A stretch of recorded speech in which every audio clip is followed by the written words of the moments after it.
Ladies and gentlemen, welcome to episode 102 of the ATL Falcons UK podcast. This week I have Cal with me and I've got Mark down there. Liam is off to Germany bright and early this morning, so he's getting a really early night, so he's fresh and ready to go. We are here tonight to talk about the Falcons' third loss on the bounce before jumping into next week's game against the Vikings. Little bit of a sour taste in the mouth last night and this morning. No doubt whatsoever that the boys are going to expand on that a little bit. So let's get right into it with the overviews. Mark, how are you feeling? What did you think about the game? I think it's just a general feeling of frustration, right? Like we were hoping the bye week was gonna turn some stuff around to focus on some things that we've seen kind of going into the bye that we certainly would have liked to have seen them change, I guess. And I mean the title of the show just is so apt because I just feel like we're going backwards, and it's so ironic because you kind of go. 4 sacks in this game for the defense. A stat line that we would have bitten your hand off for. Not 3 or 4 short weeks ago. But the magic number 4. 4 interceptions by Kirk. Like we got, and I think I kind of alluded to this a couple of weeks ago. Like. And it's something that I stole from Aaron Freeman is the Kirk Cousins chaos meter, and again, he just went off the scale, off the Kirkter scale again, and I just don't get it. This team can do a lot of things well, and we see in the ground game not getting utilized, certainly not to any sort of level that I would have expected it to. Tyler with very, very few few yards. I think it was like 18 total or something like that. And through the air again, like like I think Ray was the highest yards in this game. Mooney I think was like the 4th most used receiver, and we just it feels like we've lost our juice. And I I will say that I think the Chargers are a difficult team to play against. And I just think that in all areas of the field, I'm starting to just look at question marks. Like what is happening with Koo? That feels very, very strange. And like I say, the utilization of our kind of 2 main units that we thought were, really starting to develop some juice. And I now feel juiceless. I have never heard the word juice so many times 3 minutes into a podcast. Yes, but it's kind of how I feel, right? And I feel squeezed of it. And now I'm looking at a game against the Vikings, who again have still been ticking away. And I'm just like, I'm now like, look, is this, now we've hit 7 wins, or we're close to 7 wins. Is this the capitulation? Our few years of Falcons fandom has gotten us used to this late season capitulation, and I'm now terrified because that lead that we had in the division is now gone. And now it's a race to the finish, and I feel sick to my stomach that we're about to throw away another promising start to the season, because yesterday was just not it. No, not even 4 weeks ago we were having debates saying, is this it? Are the Falcons really performing now? Like, is this the level that we've set ourselves? For sure. And then from the last 3 weeks, we've gone from being 6-3 with the Bucs 4-4 to both being 6-6, and it's just absolutely blown up in our faces. And not only that, it's so bitter because there was so many titles for this show that would have worked with the phrase recharged, and now we've just got going backwards. Super depressing instead. Cal, how are from you feeling? recharged to dejuiced. Shocking stuff. Cal, how are you feeling? I know you were a little bit rattly last night. Yeah, it was just another frustrating loss, especially when what did we ask for after the bye week for the defense to show up and to be shown up? What I have no slandering against the defense this week, to be fair, but the offense wasn't even there. It's like they didn't turn up to their own home stadium. It was appalling. Kirk was just rash on so many. He had 4 interceptions. How many could he have had? There was a That's lot I of think that's fingertips, the weren't there? more worrying thing. It wasn't just 4 interceptions. It was like he could have had 6 or 7 easily. Yeah. We came into this quite positive. I thought it was obviously a tough game. I said it was a must-win game with our schedule, and you got to compare the Bucs schedule. I know it's hard to compare like schedules and that, but it's getting into that part of the season where we're now both 6-6. Like 4 weeks ago, we was like, I'm not saying we had it wrapped up, but you're looking at, we need 3 wins, 3 or 4 wins, you'd be all right. We lost 3 in a row against teams that I'm not saying we should beat, but definitely we were competitive against them. But I think twice out of the last 2 losses out of the last 3, we've beat ourselves compared to them beating us. Spot and on. it is just it's just so frustrating. It's just a loss where you want, like, Koo didn't turn up, he missed another field goal. What's happening with him? He's gone from a star. I'm not going to keep slagging him off too much because he is what he's done for us in the last so many years. He's probably gave us our best memories in the last 5 years or 4 or 5 years he's actually been here, which is not great. Like, you don't want a kicker to be your main vocal point that's made us happy in the last 5 years of supporting the Falcons. But this season, how positive we was, even 3 weeks, even when we lost, when we went 6-4 and we lost against the Saints, we were still like, 6-4, our schedule's still decent. But we're now 6-6, and we're not even looking at over our shoulders, we're looking next to us now. And that's the worrying part. I'm laughing out of pain, not out of like genuine joy, don't worry. It is frustrating though, because all we had to do, not all as if it was an easy feat to achieve, but all we had to do was keep the pace with the Bucs.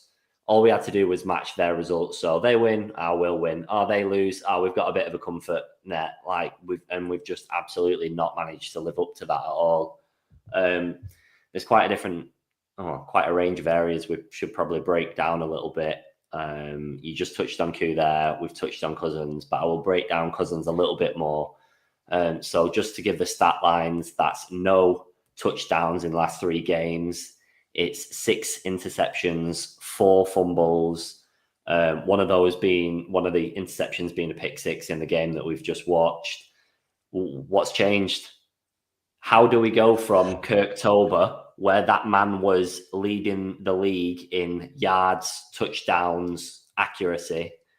How has this happened? What's the difference? Well, I mean, listen, I think let's I kind of mentioned it earlier on. I think people have almost kind of overlooked the Chargers a little bit. I think what are they, like 8-4 now? And if we break down kind of some of the games that they've had, they beat Denver. They absolutely smashed the Saints. They beat the Bengals. They had a 1-score game against the Ravens. I mean, they're actually not they weren't a pushover coming into this game. And actually, defensively, they've been a lot more competent this season. So I think there's part of it where you go, what, and we seen this in a game earlier in the season, and I can't remember the life of me who it was against, but basically, when a game gets hard, when a game's on like on the line, Kirk either turns into a superhero or a Yeah. madman. Yeah. And I think the real thing that I'm starting to notice is that and I don't I was going to say I don't really remember him being this wild all the time for the Vikings, but not all the time, but like that level of chaos for the Vikings. Maybe he did, and we just didn't notice, and we kind of went, "Oh, it's Kirk Cousins and the Vikings. That's just what they do." But I can't help but go, listen, if the passing game's like kind of not working for you, Kirk's on 3 interceptions, then Yeah. then for the love of all that is holy, like don't keep making him do it, because Yeah. you kind of go, once Kirk's past the no return, the point of no return on the chaos meter, then he's Yeah. gonna keep doing wild stuff, right? Yeah. um and listen, right, we've also been in position this season where he's gone up the chaos scale, and it's worked, right? So you have to kind of compartmentalize that for a second, I think.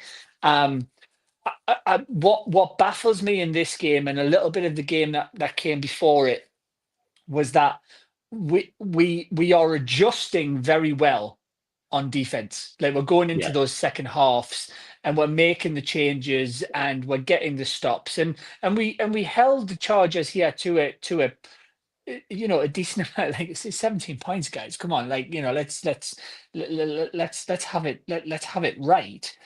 But Yeah. what we're not doing is we're not making those adjustments on offense. We're not going, Kirk's going wild out there.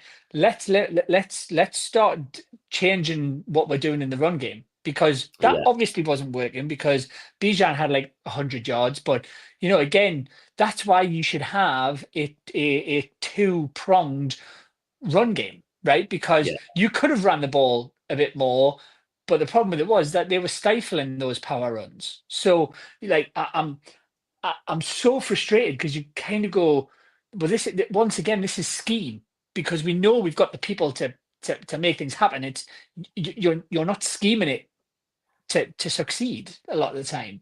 And so I'll be honest with you, I kind of don't want to put it on Kirk, because that's who Kirk is. And let's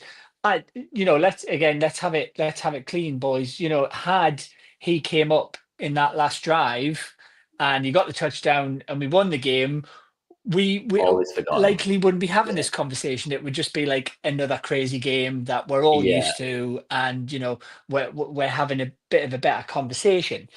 Yeah. I think this game was winnable, but to Carl's point, and I think he kind of nailed it on the head earlier on, the offense, the offense lost us the game by beating ourselves. Yeah. And I'm glad that you used the picture of Zach Robinson for this show, because this is on him. And I also want to take a little step back here, because you kind of go, first year offensive coordinator, first Yeah. year defensive coordinator.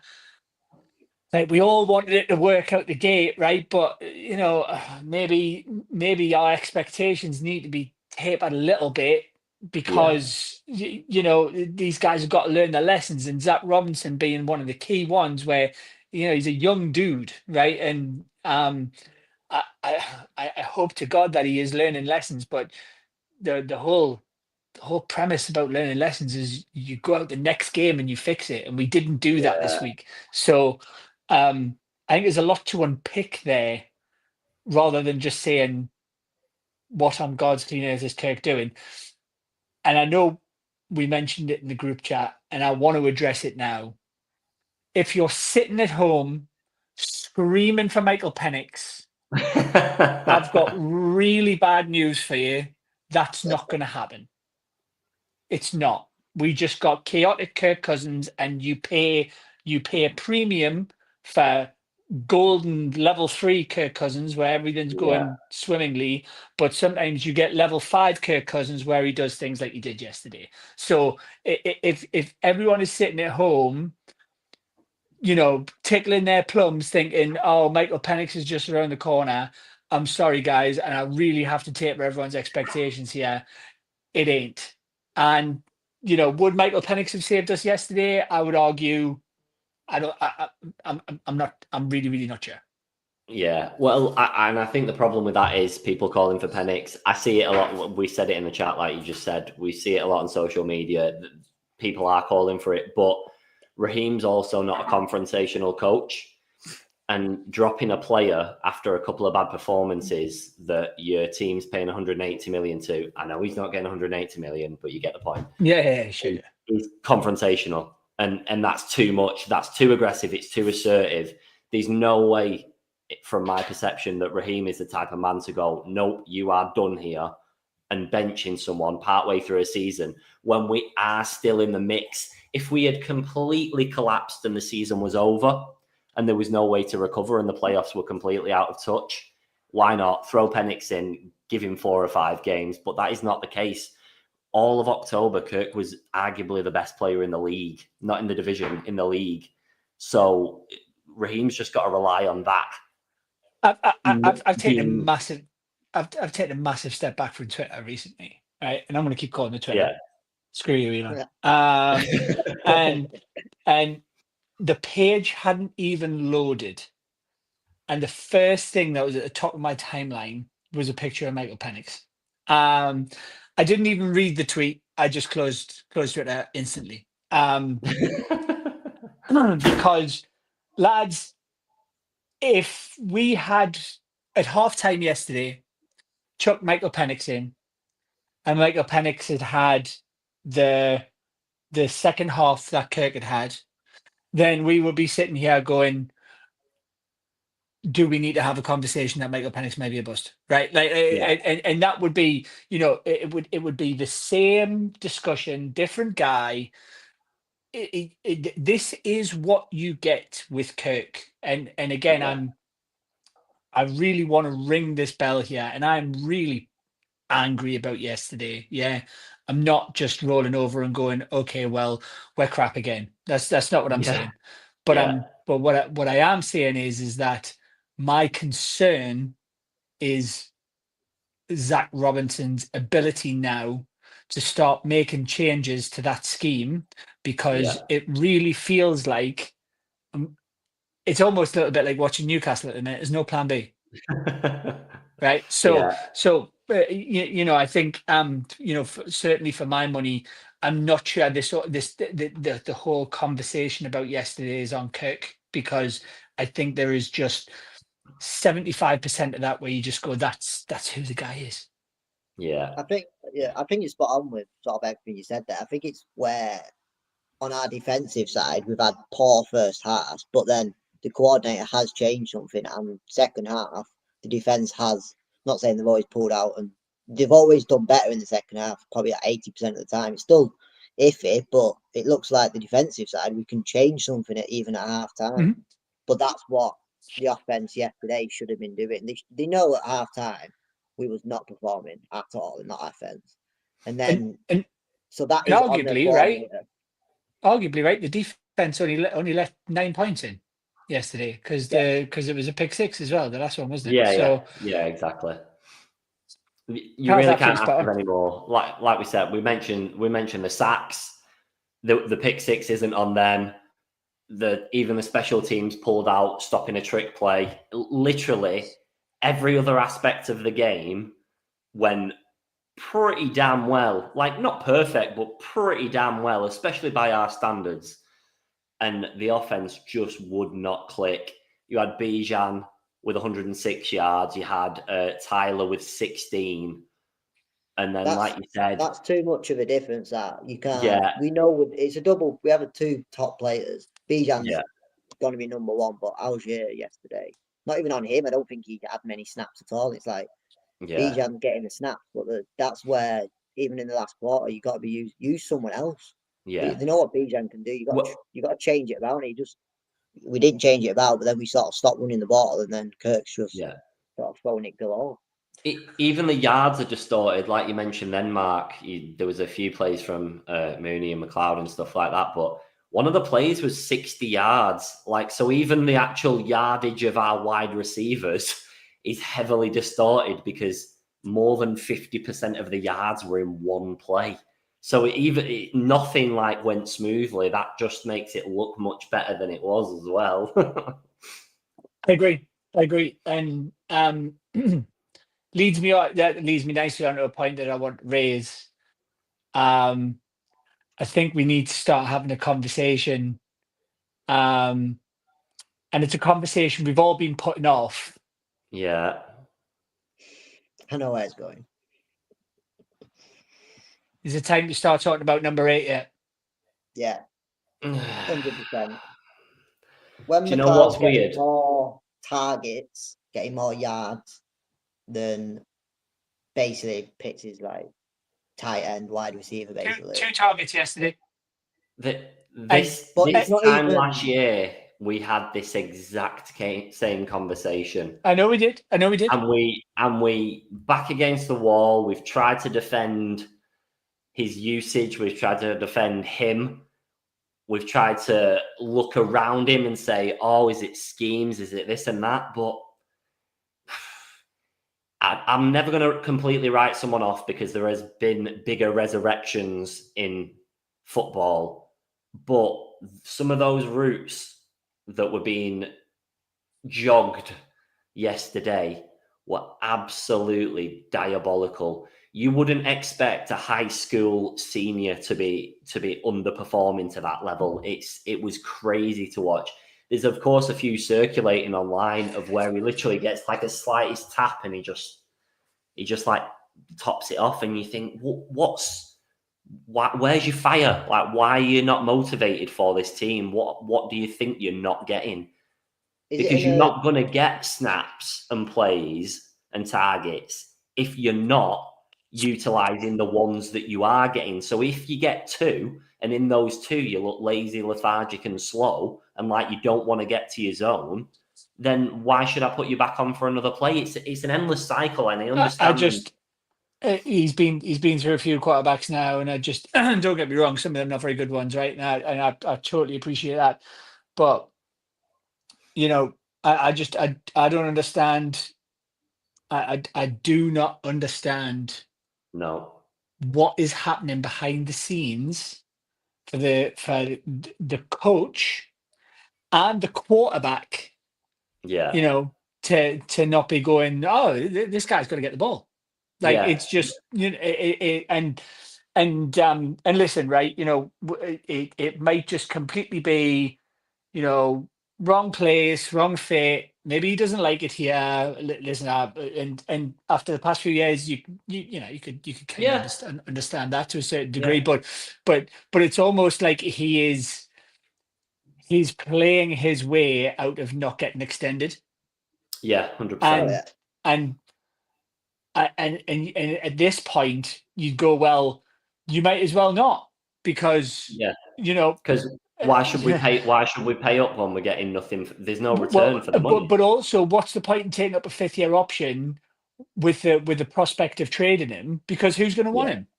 Yeah. You know, you get no capital back. You're not. He's not even putting he's not even putting himself into the market, really. No.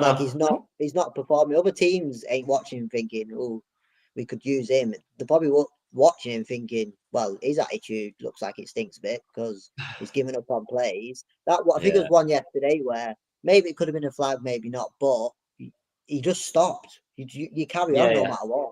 If you didn't get the ball, you didn't get the ball. You don't stop on plays ever. Yeah. Don't matter. It's everyone likes the effort. If he's showing the effort to get to it and he don't get it, then it's not really on him.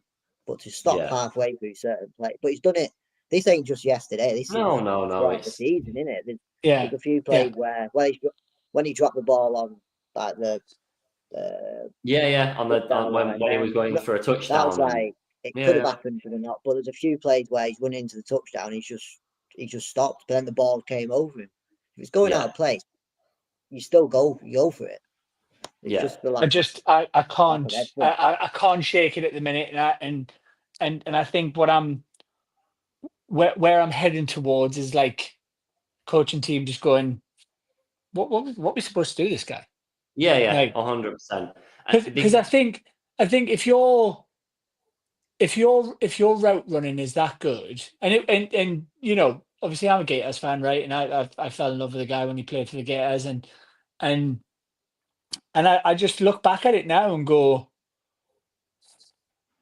was it just a case sometimes of he's out there somewhere, I'll just air it out, and he was in the right place at the right times, right? And like Yeah.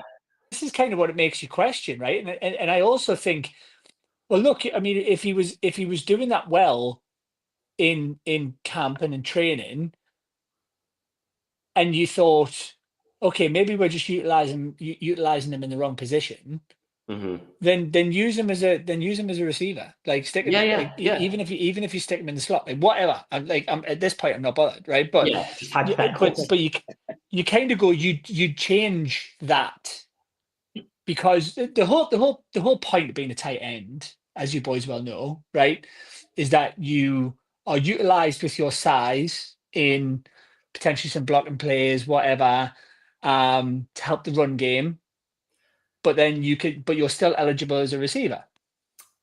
Well, at But that point, he doesn't add any value as being a tight end in our team, because no, he's not hench enough, he's not big enough to really be a blocker. no. So then, like, and maybe I'm just maybe my head's just going conspiracy theory now, but then you kind of go, well, then make him a receiver, because that's where his strengths are, and they Yeah, haven't done that. So I'm just a bit befuddled, and I can't help but think that maybe I, that's that one question that we've asked for the past 3 years, lads. At this point of the season, every year, yeah. is he just a bust? I I'll probably go out on a whim here and say I think I'm done now. Like, we're this many years in, and there's been sparks, but you see sparks from much lower quality of player. That's probably phrased badly, but much like natural lower quality of player that just try harder and you get more out of them. And ultimately, surely that's what the game's about. If you can have all the talent and all the physical attributes in the world, but if you've not got that drive and that passion to succeed, then Well, where's the value for us? you have to sit back and wonder, why is Ray McLeod getting 500% more targets than Kyle Yeah. Pitts?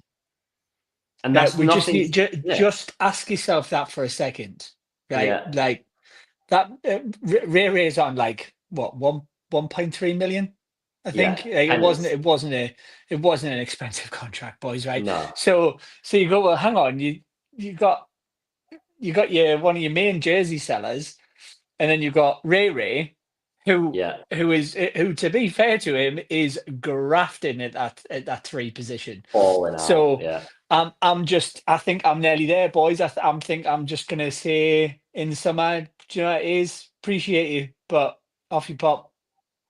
Yeah. Yeah, It's I frustrating. It really is frustrating, especially when we had such high expectations. But you can only support people for so long. You've got blokes like Charlie Warner fucking swearing. I never swear on a show. That just Come came out, and on, that was a Danny. drive. it's usually me. Sorry, this is a family show. It's just frustrating that you've got people like that are more willing to come in and actually put a bit of a shift in. And when you've got somebody with all the talent and all the expectation in the world just not willing to do the same or not capable of doing the same, one or the other, I it's think really going back frustrating. to Mark's point about, you can't even blame the quarterbacks he's had, because if you look at Bowers for Las Vegas, look what he's doing. I know he's slightly kind of different tight end, but he's on 800 yards. Look at the quarterbacks he's had behind him, and he's producing, and that's in a probably worse offense than ours. So And Jays, you just helped a penny drop there, right? I've said yeah, for a long time, a long time, and it's been proven, right? Any player that played under Matt Ryan, he elevated them. Oh, Like 100%. Julio Jones went elsewhere, did nothing. Yeah. Calvin Ridley went elsewhere, did has done next to nothing. Yeah. Austin Hooper, and Austin Hooper was arguably one of the best tight ends in the NFL. Left Matt Ryan, nothing. Yeah. And I was about to say Kyle Pitts' best season Matt Ryan. was under Matt Ryan. Matt Ryan. So actually, when you think back now, you go, actually, did he just have that great first season because he had Matt? Yeah. Because actually, since then, he's done niche. Yeah. Really, So, it really is. I'm concerned, boys. Alarm bells are ringing. Yeah. I'm going to jump off that one before it becomes a slander match. We'll jump into the comments real quick before we move on to the next section.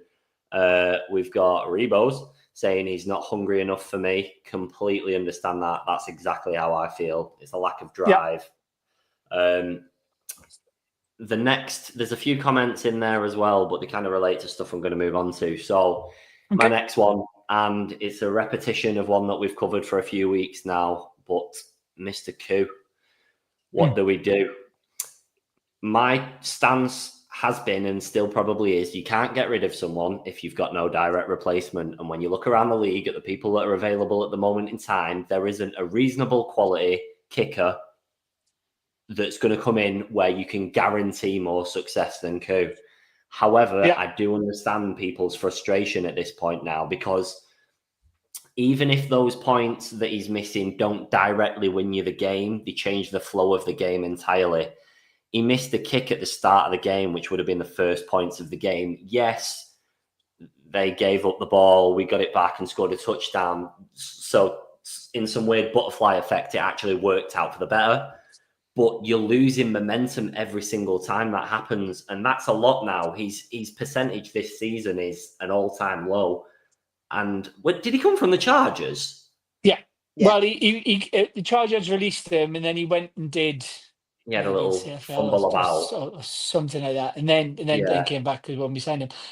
But listen, right, I know I alluded to it at the beginning of the game.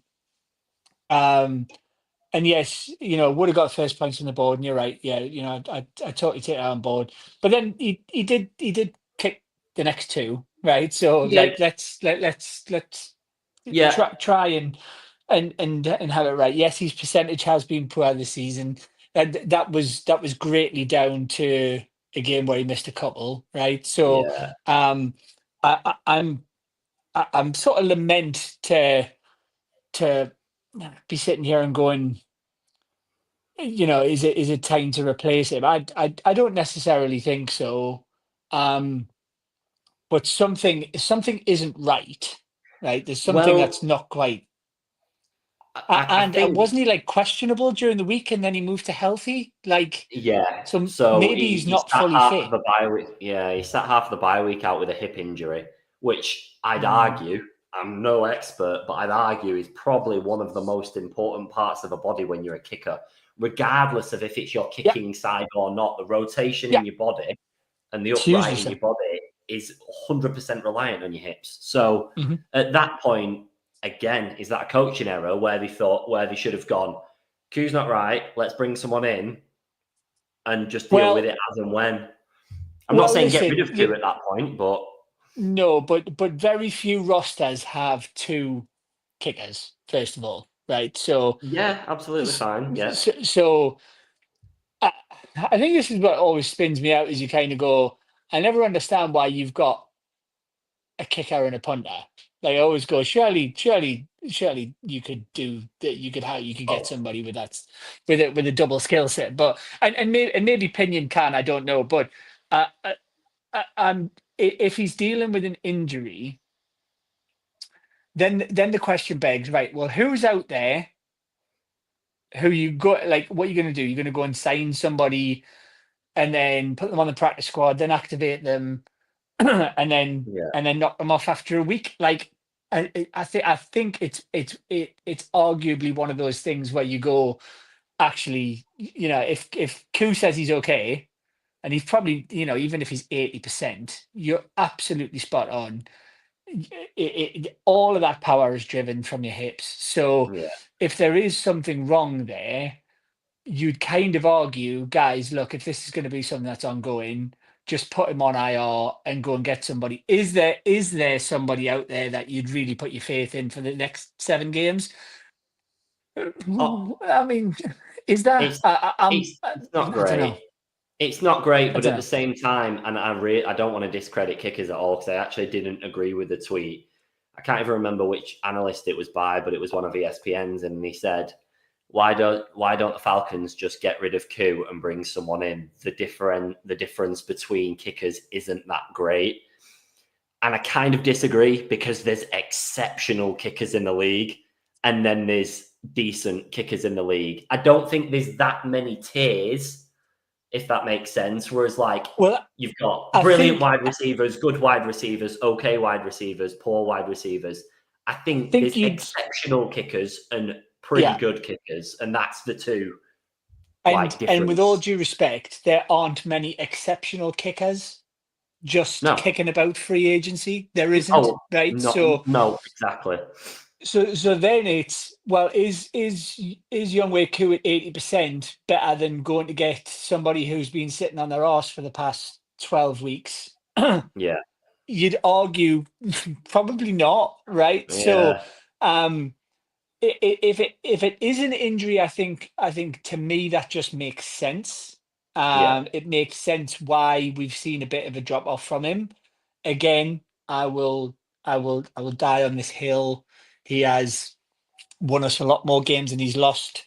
The three Without a points that he doubt. missed yesterday didn't lose us that game, right? So No, um I just think you're better off, surely.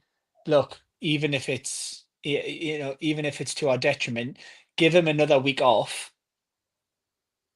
Just let Pinion do it, and if it feels really really badly, then all you've done is you've secured Koo's health for the last remaining stretch of the season, which you'd yeah, argue after the Vikings is probably the most important stretch that we've got. So yeah, so for me, I just think that the fact that they've said he's had a hip injury actually probably tells us all we want to know. And you yeah, want to go and get some guy, like I say, who's done nout for the past 12 weeks, sure. But is it really that better?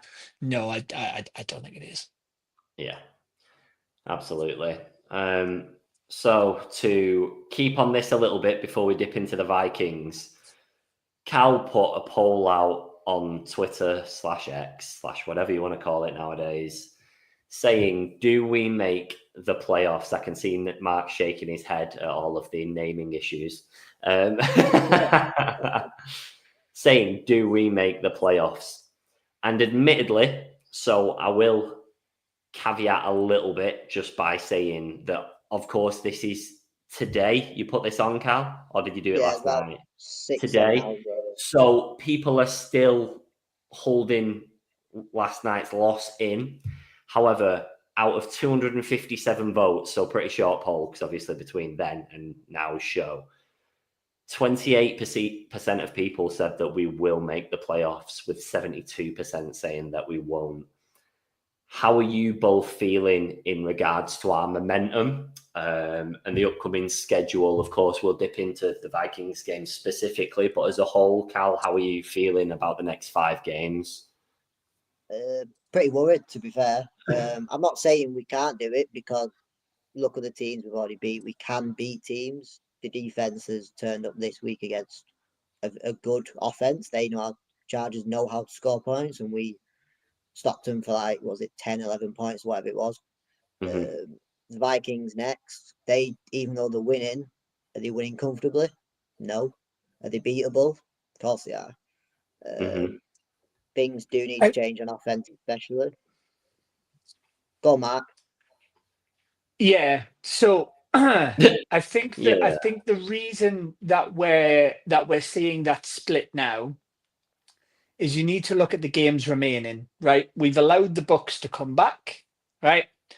Um, and there are two things of note here, right? So if you look at the Bucks remaining schedule, Yeah. you got Vegas, which you'd assume they'd win. They've got the Chargers, which I think is a key game. They've got Dallas, which I think is a key game. Then they've got Yeah. Carolina and they've got New Orleans, right? Yeah. The latter two, you'd imagine they win, right? So you've kind of got 2 games for them that are, for me, pivotal games for them. I think you'd be hard pressed to argue that the Cowboys would pose a huge threat, but I think the Cowboys are pretty unpredictable. So I'm gonna mark that as a key game, right? I think if you look at our remaining schedule, there's 2 games that stick out to me to be the issues, which are game coming up next week against Minnesota, Yeah. and then the game against Washington. Yeah. Right? You'd imagine we beat Vegas. You'd imagine we beat the Giants. You'd imagine we beat Carolina. Right? So between us and the Bucks, we've both got 2 pivotal games, right? Yeah. Which mean the difference between winning the division and not, right? And I think the key question is, do we trust the Falcons to win their 2? Because we know if we end up level with the Bucks at the end of the season, we win the division because of the head-to-head, right? So do we trust the Falcons to beat Minnesota and beat Washington? And then on the flip side, the Bucks, Chargers, which I think will be a hard game for them because I think the Chargers are starting to build up a bit of a head of steam. Yeah. And unpredictable Cowboys, right? I'll be honest with you, boys, at this point, because we've allowed them to come back, my head says no. I don't think we are. We've give them the momentum. 100%. Yeah. And if you're in that locker room now, and you're not looking at that going, next week is one of the most pivotal games this franchise has had in a long, long time. Yeah. Then I don't know what else could inspire you. So I agree. I think that percentage is fair because of the state that we have, because of the position that we've put ourselves in. If we win out, what's that? 1, 2, 3, 4, 5 games, then that's an 11 and 6 season. So I don't think any of us would be truly disappointed with that. If we don't, and those 2 games are losses, then actually we're looking at what's that? 9 and 8. 9 and 8, which really isn't that bad still, if you compare it to what we've had. well, it's not, but you would argue that the optimism that we came in at the beginning of the season, that's still pretty rough, right? Oh no, I agree. And I'm not comfortable with that, but one thing that I kind of hold on to is, again, first year coaching staff. We need these guys to grow into their roles, and we need these guys to start doing a better job. Yeah. And there is no better time to make a statement that we have put the last few weeks behind us than going into Minnesota. It's not ideal that it's a road game, but I'll be honest with you, it hasn't really mattered whether we've been at home or away because we've been unpredictable all season. So if we want to stay in the race, then losing next Sunday is non-negotiable. And if we do lose next Sunday, then lads, I fear we've got a dreary month ahead of us. Yeah, I'd be inclined to agree. I think if you can stay level / ahead of the Bucks, ahead based on the divisional wins, if you can stay level or ahead of the Bucks until the final couple of games, I think that fortune will favour us and we'd go in and maybe beat Commanders, and then hopefully the Panthers game doesn't matter. But I think if we were to lose this weekend and the Bucks were to win, I don't know how we pick ourselves up off the floor. We'd be 0-4 of the last 4 games. The majority, from what we've seen the last 3 weeks, the games have been winnable. I don't know how you refine that desire again. I think some of those, like, not many players on our rosters are winners, if that makes sense. There's not tons of like outright leaders and proper like champions in that roster. We've got a lot of people fighting for the careers that are 1-year contracts that have been booted around loads of different franchises and stuff. And I don't know, because of that, where you get the reaction from. I could be wrong. It could fire them up more, but nobody knows how to win. We as a franchise don't know how to win. So I think if you fall behind with 4 games left to go, I just don't know where you pick that back up from. Yeah, for sure. I think I totally appreciate that. And I think that the base level is going into this week. You start again. You start again. You can't, like, from my point of view. I don't. I mean, the Vikings are 10-2. Like, yeah, this isn't. We can't be looking at this as a yeah. It's not a gimme, is it? an It's easy not game. However, just worth pointing out this year, and they have had some good results, right? But they've beaten out of that 10-2, right? They've beaten the Giants. Yeah. They've beaten San Francisco, which apparently is becoming a bit of a theme this year for anybody playing San Francisco, which is Sorry, nice. Mark. Balloons just shot all over your screen. Ah! What on earth is going on? Is it because I did that? I have no idea. Yeah. I have no idea. What is that? Oh, How does that? God. How does that give me balloons? I don't know. Okay, I was so anyway. locked into your point. Then I was running through the schedule on my own phone as well. I looked up and there's just balloons all over the show. Yeah. That was okay. Cool. That's Crazy stuff. Anyway, sorry. Let's draw back. They've beat Houston. They've beat Houston, who haven't been very good this year. Green Bay was a good result, but they beat them by 2 points. Yeah. Jets lost against the Lions, lost against the Rams, beat Indy, beat Jacksonville, beat Tennessee, beat Chicago, beat Arizona. Now, lads, that's not a star-studded. No, it's not. I would say 6, 7 of those games are against arguably the 7 worst teams in the NFL. Yeah. Right. You're not far off. So let's compartmentalize a little bit, right?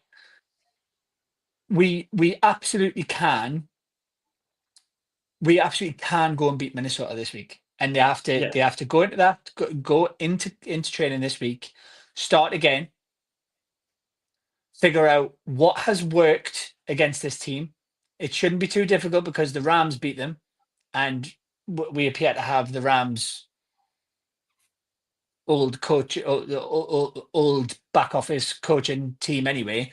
So you'd imagine a McVay offense might work against them. You go back, you start again. You have to have memory of a goldfish. Last week was last week. It's done. Yeah. You focus on this week. This week, I've been in this position playing as well, where you go, this game means more. This game could mean you go into the playoffs against not going to the playoffs. So for me, there's no better game. There's no better game. Kirk, go and show them what they're missing. Yeah. Why Right. are you here? What did we bring you here for? We could have had a rookie and we could have carried on building, but we wanted you here for this purpose. For sure. 6, That's For what sure. 7 years I was without going to mention. playoffs. Like, it's obviously Kirk's going back home. Basically, he was there for eight years, or whatever. Might have been longer. Yeah, good while. He's got a point to prove why they didn't pay him the money he wanted from them, even though he obviously moved on from him.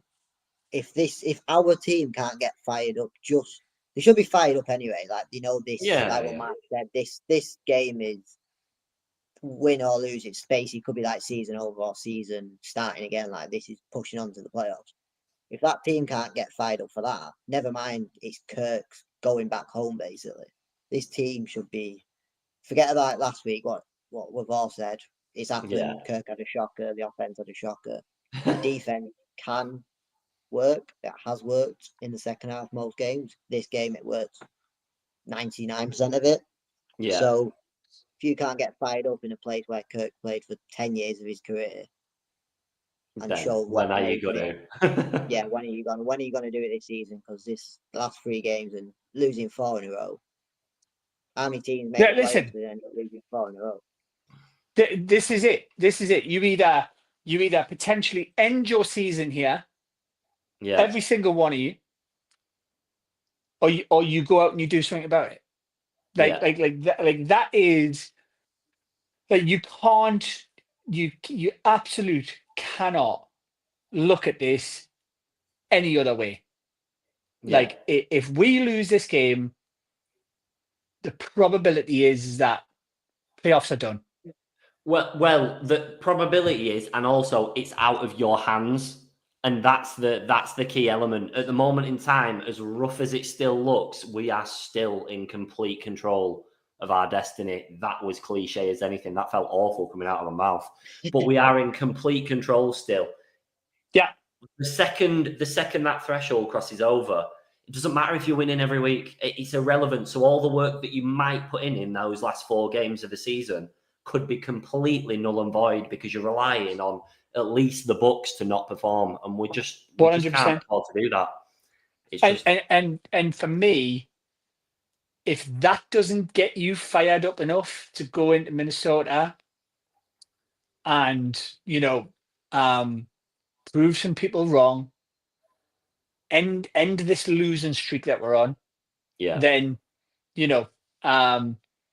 call it. Then for me, this would, like, not making the playoffs this year, I think would genuinely be catastrophic. It not as catastrophic as I think you could build on it in year 2, but even still, to be in a position where you finish, even with the potential of double-digit wins.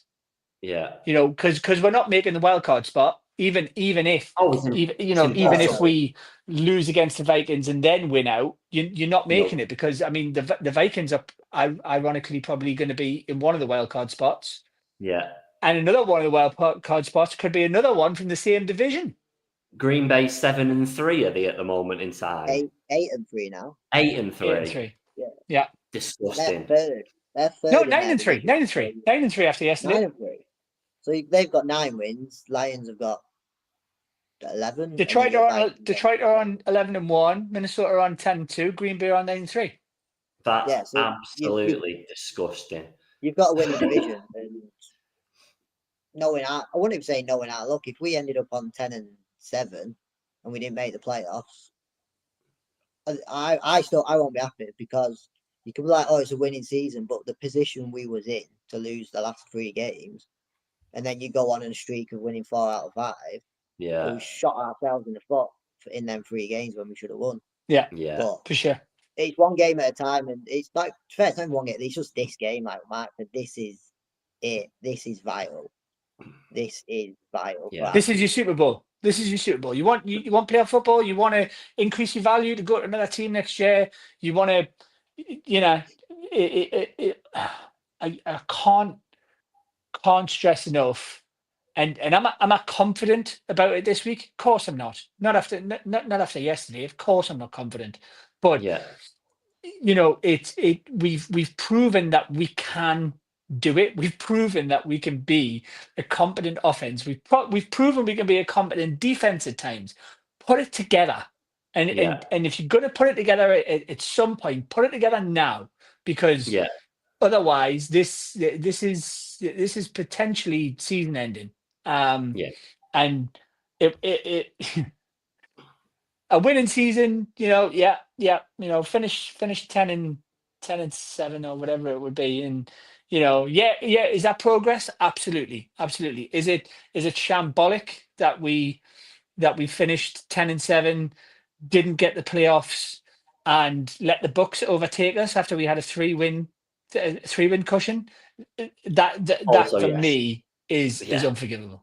Yeah, I agree 100%. And I think that's the hardest part. The fact that we know what we're like as a franchise, but we not let ourselves get carried away, because it shouldn't have been carried away. It should have been, right, we're three wins ahead now.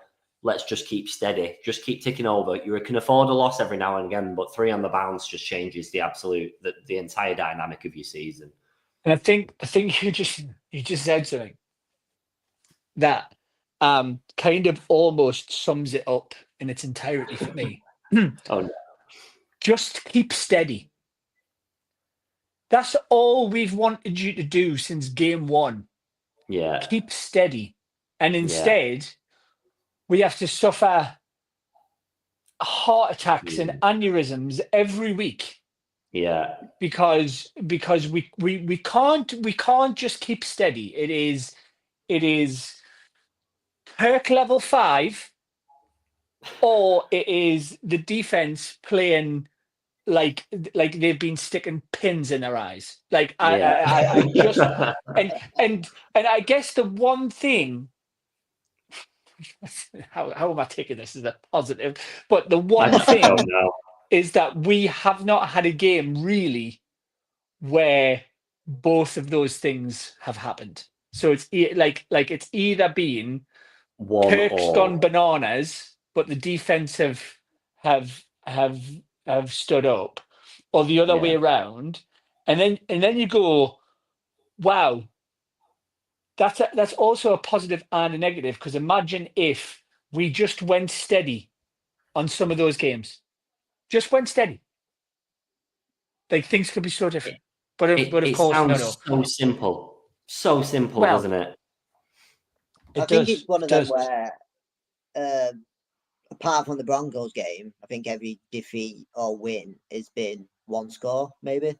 There might be another way for 2 scores, but it's not like, apart from the Broncos, obviously, we've not been battered in any of the games. We've always kept games close. We can keep games close. But like Mark said, if them things could, they don't even both, it's not even like we're asking for them both to perform at 99, 100%. If both of them performed at 75%, which we know they can we beat the Vikings on Sunday? Absolutely. Yeah, absolutely. Just as we're having this discussion, Raheem Morris is live on his press conference. So I'm just going to reel off a couple of the quotes that he's pinged out following his questions and just gauge a reaction to him. So, of course, he was asked about the Buccaneers matching us now on 6-6, to which he said, "We've got to find a way to run away from them again." Which, I love Raheem, but that's just talk. Because how do you can't run away from them again, because then you're relying on them not winning. So that the whole running away is impossible unless they fumble. That wouldn't be down to us being good. well, listen, what at this point, what do you want him to say? Like, do you want him to say, oh well, we'll just keep up with them? Because then he gets slandered for that as well. I agree. I agree, but I'm more of a. I think in these moments, I'm a little bit more of a realist in terms of, like, just say we've been dog shit. Say we've been poor. And if you're in that locker room and you hear that, what direction's your head going to go in? I don't know, because I think that's dependent on the type of person as an individual. I think some people react to the negative, like, oh, I'm not good enough, I'll show you I'm good enough. But that is purely like personal preference. What you Maybe what I'm you used to think being all you slandered. think all 53 people in that locker room are going to go, oh, he's just said that we're all awful. So that's yeah, lads, come on, we'll go. Come on. Oh, I don't. I think it. I think there'd be a pretty interesting split. Just because that's just how the human brain works. I think, like me personally, I react better to negative reinforcement than positive, and maybe Yeah, no, I'm but yeah, messed appreciate up. that. But I guess the thing is that what I hear when he says that is yeah, we we need to find a way to run away from them. We know mathematically we can't unless yeah, we win and they lose. yeah. So what I hear when I hear him say that is we need to start winning and hope That they that don't. things go against them. And because right now that's all we can do, right? Yeah, It is a race to the finish now. yeah. Yeah. So The thing is, I mean I'll respectfully disagree with you on That's the completely allowed. That's what this forum is for. I think all we've got to do is you just don't concentrate on the Bucks. Like obviously, he's gonna get asked questions, and we're like, oh, well, what the Bucks won last night, and the Panthers took them to overtime. Did I wake Yeah. up thinking I was annoyed? I was a bit like I expected them to win, but Mhm. all we've got to do, if we win every game in the playoffs, Yeah, that's it. If you win yeah, 4 out of 5, simple as. I think if you won 4 out of 5, I still think if we finish 10-7, we would be in the playoffs. I feel like the Bucks will lose a game, but don't matter. yeah, Listen. Say 5 finals. Every game now in the Super Bowl, like you said, that's it. yeah, You win on 100%. Sunday, the next one to Super Bowl. Don't matter. It's against the Raiders. We should beat them. Don't matter. It's the Super Bowl. Super Bowl. Super Bowl. Super Bowl. yeah, So we got Carolina once. They got Carolina and the Saints. yeah, You got Saints last game of the season. Do you think that Carolina and the Saints aren't going to be out to spoil our yeah. Their seasons, party. right? Yeah, Yeah, So absolutely. that's almost the joy of only having Carolina left because yeah, realistically, and again, the Bucks have looked good on offense. yeah. They have not looked good on defense, right? And like I say, and genuinely believe this. Like, I think the Chargers give them a game. I think the Chargers beat them. I've got a sneaky feeling that you might see you might see the Cowboys, kind of, because the Cowboys have got nothing to play for now. So No, it's no. almost like it's almost like pressure's off, right? Um, and listen, the Raiders nearly beat the Chiefs. So Yeah, ironically, we've still got them in place. So I'm I don't think it's a foregone conclusion by any stretch of the imagination, but for us, it's the Vikings are nothing. Like it and then it's the Giants, and then it's like it's one game at a time now, and yeah, every single one needs to be lights out, body on the line. And listen, even if we get to the playoffs and every bugger's injured, right? Because yeah, we've put that on the line, then give me one and done in the playoffs, right? yeah, But show me that you want to fight for this division. yeah. Absolutely. Even if we lose against Minnesota, the Bucks win, and it goes towards the last game of the season, show me you want it. That's what I want to see now. Like, lose to Minnesota by 1 point. Show me that you want it. Yeah, And because at this point, that's all I can hope for. Because if we yeah, lose to Minnesota by 1 point, then okay, then it's on the Bucks. Then the pressure's on them. yeah, Bucks play later games than us every time. We've got a 6 o'clock game, which I think we've got a couple left this season. yeah, It's always going to have to be right. Okay, now over to you, boys. Now over to you. See if you can yeah, see how you handle the pressure. yeah. We just gotta handle our pressure. Absolutely. On top of the last comment, I don't know, because you're not chronically online like I am, Mark. You might have not seen all of the backlash about the jet sweep plays yesterday. We pulled them twice. Both of them resulted in losses of yards. Morris was asked about this, understandably, because social media exploded. It even started trending at one point, which is absolutely incredible, might I add. And he said neither of them were the right play calls, which is interesting. So maybe a little bit of something to consider for our offensive coordinator. Like you've just referred to multiple times, it's his first season. He's going to make mistakes, but can he learn from them going forward? And that's really where we need to see the difference. I'm a big fan of a jet sweep. When it works. Yeah, for sure. Yeah. And the thing is, there for me, the reason that you're not executing a jet sweep properly is because you're not blocking well enough. Because that's how they're getting through, and that's how they're resulting far less yards. So, I don't. I mean, it's been a long time since we've done a jet sweep, right? But I don't hate the call. Yeah, they were the wrong call. They were the wrong call because we didn't execute them properly.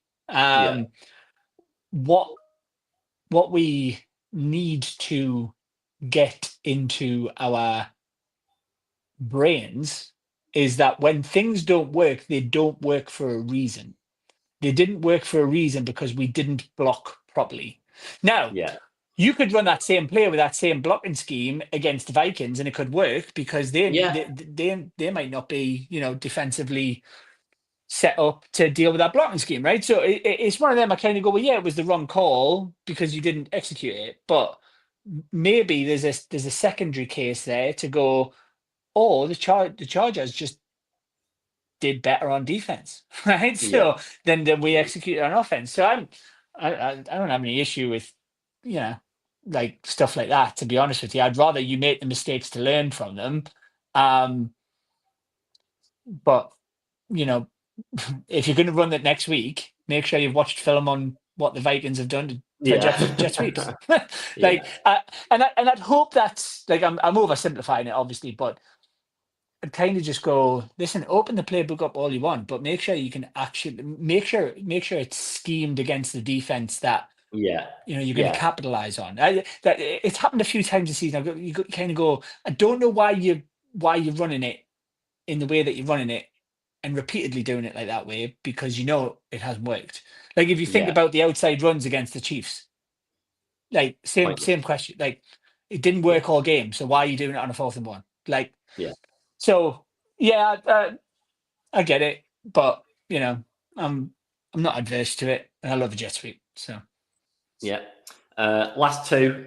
One's actually a bit of news. Rook is supposed to be back in the fold this week, so that's a nice little bit of injury news after he's been in and out all season.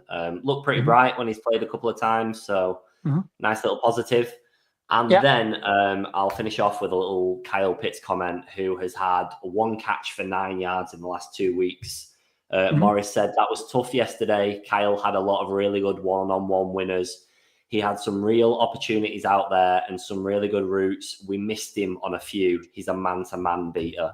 And again, that's kind of coming off the back of your point, Mark, about talking players up as opposed to down, because there was also a lot of really poor routes, and there probably has been for the last couple of weeks. So I suppose he's just trying to give him that pat on the shoulder, arm around the back sort of thing to try and give him a little boost. But again, if the cameras only look at him when he fails a route and not every single time he actually successfully makes one, then you can't win there either, because that's the media's narrative, isn't it? So I think the only thing I'll say about this, right, is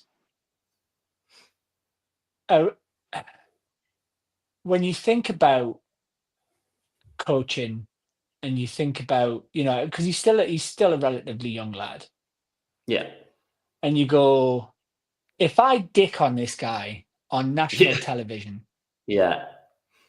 not only is that going to destroy any confidence or any care that he has, right? Yeah. But there's also a situation where you go, the fans will then turn on him. Yeah. And even if it's not from a footballing perspective, even if it's just from, I just want to protect this kid from getting abused, Yeah. then I think that he actually handled that really well. I think the difficult conversations come from inside the building rather than outside. Yes. Yeah. So I actually quite rate that. And listen, we've had that conversation earlier on, and we may be completely off the mark, and he might just be struggling with something, or he might be struggling with the scheme, or whatever. I think the difficult conversation with Kyle Pitts comes on whether you extend him or not. And, for Yeah. me right now, it's probably a no. But I also think that you do not air your dirty laundry by kind of going, yeah. You don't want to go to a press conference and go, yeah, No. he's been awful and he's been lazy on routes, because then, then he's got a target on his back, and anytime he does anything wrong in the next game, fans will be Yeah. on his back again, and it Yeah. just it does nothing for mentality. So Yeah. yeah, I've got nothing against that response. And anyone that's over in Atlanta that's watching, Kyle Pitts will be at the Atlantic Station store. If you want to go and get your signings, I think I read that's tomorrow. I could be wrong. Don't show up tomorrow. If it's not, check first. But he's definitely going to be there. And actually, sorry, one more Morris comment has just come out, which kind of alludes to what we were talking about, steadying the ship earlier on. He said, how even-keeled can you stay to pull ourselves out of this little slump that we're in right now? That's all we need. Just a bit of balance, just a little bit of calm. We're not imploded yet. We're still in control. We're still on top of the division. Just drag ourselves out of it and get back to winning ways. That's all we need. If only it was that simple. Don't look. You don't look at anything else outside of that game in Minnesota. Like, Yeah. That is the only thing. And listen, you come out of Minnesota with that dub, right? The narrative changes. It is a race to the finish now, right? So you don't worry about what the Bucks are doing. It's all on Minnesota. Go and get me 4 more sacks. Hit them. And listen, Minnesota's defense, Brian Flores done a great job down there. So they're going to be. But I reiterate, they've had a couple of good results. They haven't played anybody. They've played the dregs of the NFL. Yeah. That is why they're 10-2. It's not. I went to the game that they played against the Jets. They were fair to middling. Nothing. I didn't see anything special apart from a wonderful Aaron Rodgers horror show. So bar a couple of games, they've not done very much of note. They're you could argue they're the worst 10-2 team in the NFL right now. So Yeah. I'm not convinced by them. So we just need to we need to go and do our job. Just do your job. That's it. That's the one. That is the one. And on that note, Falcons, go and do your job. That is all I've got for this week. Cal, Mark, anything to top the show off before we call it a night? Reset. One game Reset. at a time. That's it. Season starts now. Like, you could say that any time of year. Yeah. It is. You've got 6-6, Bucks 6-6 every game. Look to Sunday, and then we'll go from there. Yeah. We will every game's a Super Bowl from here on in.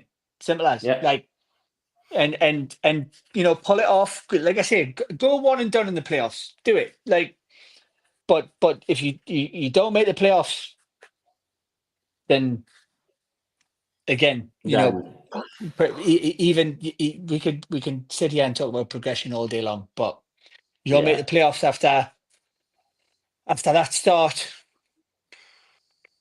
Down and out. It's that would be the most Falcons thing in the world. It would. And I don't want to talk about that just yet. So let's not do those sticking in hypotheticals. Do your job. Exactly. We will be back next week with another episode of ATL Falcons UK podcast. It'll be episode 103. Hopefully, we'll be back to you in winning ways with a much more positive outlook. This has been 1 hour and 15 minutes of therapy. So thank you for everyone that's watched live. Thank you if you are watching back or listening back now. Mark, you might want to lull it down a little bit. I don't know. It's been a bit of a depressing show. Do you want to tell them where they might listen to it if they really need that cry? Daniel, you know I don't do things dumb down. I go into everything, giving it the beans and doing my job. Guys, if you want to watch this back and see us in our pain, in the flesh, you can view it on all social platforms, Twitter, screw you, Elon, Facebook, Instagram, YouTube, or if you're like me and you like just listening to people in pain talking about football in the car or on the move, then you can find us on all podcast platforms, Apple Podcasts, Spotify, or wherever you get your podcast. That was so good that your mic couldn't quite keep up with how powerful it was. Oh, no way. It was like, whoa. Oh, was it like cutting out or was it like bending? No, it just like, it was like if your eardrums had burst. Oh, amazing. That's pretty much how people feel at my gigs. So yeah, don't worry too much about that.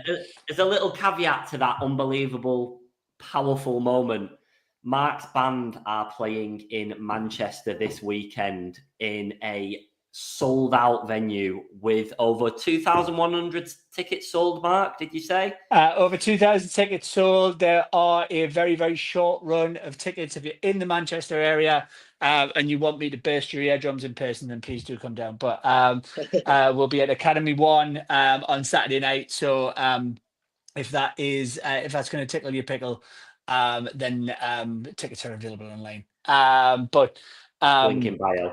Yeah, there. Well, it won't be, but just DM us and I'll give you the link. It would have been awful not to shout him out. Me and Cal are going to be there. We will be front row. It is my scene. Cal is going to pretend it's his scene and absolutely crack on with it. Thank you all for watching. We'll either catch you on Saturday at Mark's show or we will catch you next week when the Falcons have beat the Vikings. Thank you all for watching and we will see you next time.